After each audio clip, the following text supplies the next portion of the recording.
Mana yang harus dipilih, menikah dulu atau kuliah dulu? Tentang masalah bakti dengan orang tua, kata sahabat, siapa yang lebih layak saya layani ya Rasulullah? Khidmah bisuhbati, maksudnya saya temanin, saya layani. Kata Nabi, ibumu. Siapa lagi Rasulullah? Ibumu. Siapa lagi? Ibumu. Kemudian siapa? Ayahmu. Maksudnya gini, kalau ibu minta diambilin air, ayah juga minta diambilin air, yang didahulukan siapa? Ibu. Khidmah. Nak antar saya ke sini, ibu bilang begitu, ayah bilang nak antar saya, ibu yang didahulukan. Tapi dalam masalah izin keluar rumah, dalam masalah nikah, dalam masalah penisbatan nama, gak boleh kecuali ayah. Gak bisa ini dibantah. Bahkan kata Nabi SAW, siapa yang membenci ayahnya, dia telah kufur. Boleh. Orang izin keluar rumah tanpa izin ayahnya itu bisa bahaya, dilaknat. Ya, baik itu anak-anak ataupun si istri. Ini harus kita tahu ada batasannya.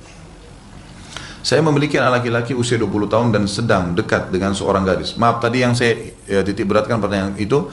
Jadi orang tua jangan mencampuri. Lihat keadaan anak ya. Anaknya mampu menunggu ya tidak apa-apa. Dan itu harus ada udzur syar'i. Tidak ada hubungannya masalah selesai sekolah dengan menikah, Bapak Ibu sekalian. Teman-teman saya lihat dengan mata kepala saya sendiri, waktu masih kuliah di Madinah tahun 90, mereka masih tingkat 1, tingkat 2 kuliah, menikah bawa istrinya ke Saudi, prestasi itu kuliahnya. Gak ada masalah sama sekali. Bahkan subhanallah bisa meredam syahwat mereka di tempat kuliah. Banyak anak laki-laki ngeluh sama saya mengatakan, Ustadz, saya, gitu kan, dia bilang saya begitu faham sunnah, sudah ikut pengajian, saya tahu saya harus menikah. Saya tahu harus menikah. Tapi ibu saya, ayah saya tidak izinkan, harus selesai kuliah. Saya masih baru tingkat 1 kuliah. Saya tidak bisa tahan syahwat saya. Fitnah di kampus. Pilihannya, lanjutkan kuliah dalam kondisi mengekang diri, atau saya berhenti kuliah. Ayah ibu saya tidak mau nikahkan. Kenapa ini? Kenapa bapak ibu ego begini nih? Apa hubungannya gitu? Kalau dia berhasil sampai dapat ijazah, kalau dia meninggal sebelum itu, gimana caranya? Ini jangan lawan sistem alam yang luas ini. Bisa meninggal sebelum nikah, kan gitu. Bisa ada orang subhanallah sarjana mau wisuda tabrakan mati.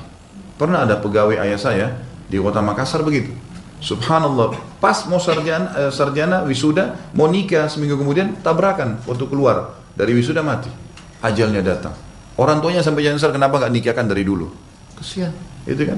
Jadi jangan tarik tolok ukur anak kita kepada kita, tidak boleh. Dan jangan pernah warisi keburukan kepada anak-anak Bapak Ibu sekalian. Banyak ibu-ibu maaf, hamil di luar nikah sebelum nikah. Dia mau juga anaknya hamil di luar nikah. Ini warisan buruk. Buktinya dia biarin anaknya sembarangan. Nggak boleh ini, gitu kan? Kalau kita bisa baca Quran umur 30 tahun, 40 tahun, jangan anak kita 6 tahun harus hafal Quran. Harus yang baik, berubah, gitu kan? Maka jika harus lebih baik, jangan salah. Saya memiliki anak laki-laki usia 20 tahun yang sedang dekat dengan seorang gadis. Saya khawatir akan terjadi perzinahan. Haruskah saya nikahkan secara siri, mengingat mereka berdua masih kuliah? Jika nanti mereka sudah selesai kuliah dan bekerja, bolehlah dilakukan akad nikah dan walimah seperti lainnya pernikahan pada umumnya. Kenapa harus nikah siri? Kenapa nggak dinikahkan?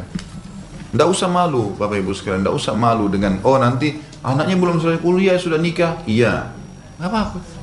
Apa yang aib di situ? Persepsi ini harus dilawan nih, gitu kan?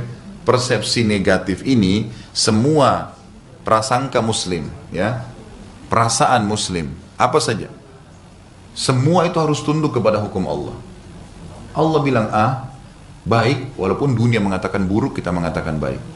Allah mengatakan baik, buruk, walaupun seluruh dunia mengatakan baik, kita mengatakan buruk. Itu orang muslim. Agama jadi patokan, gitu kan. Pertanyaan terakhir, apakah ada tanda-tanda jika seseorang adalah jodoh kita? Jadi gini, takdir ada dua macam, ada ikhtiar, ada mutlak. Takdir mutlak Bapak Ibu sekalian, tidak ada campur tangan kita di situ. Misal, lahir dari rahim ibu siapa ibu kita, siapa ayah kita, kita nggak bisa milih. Lahir ini ibumu, ini ayahmu. Anak kita nggak bisa milih. Fungsi anggota tubuh, mata melihat, telinga mendengar, kuping mendengar tadi, kemudian lidah mengecap, bibir mengucap, tangan memegang, kaki melangkah. Ini semua sudah tidak bisa diubah. Nggak ada orang bisa makan dengan matanya, ya, melihat dengan telinganya, nggak bisa. Sistem alam, pergantian siang malam, hujan, musim, tidak bisa dilawan, itu mutlak. Termasuk dalamnya adalah sebagian rezeki dan ajal. Ini nggak ada campur tangan kita. Rezeki termasuk misalnya air sama teh ini saya nggak pernah pesan, lalu dikasih. Kita lagi duduk di rumah dikasih makanan. Orang tua kita banting tulang, kita dapat warisan. Mutlak, datang kepada kita. Ini mau tidak mau akan datang rezeki ini.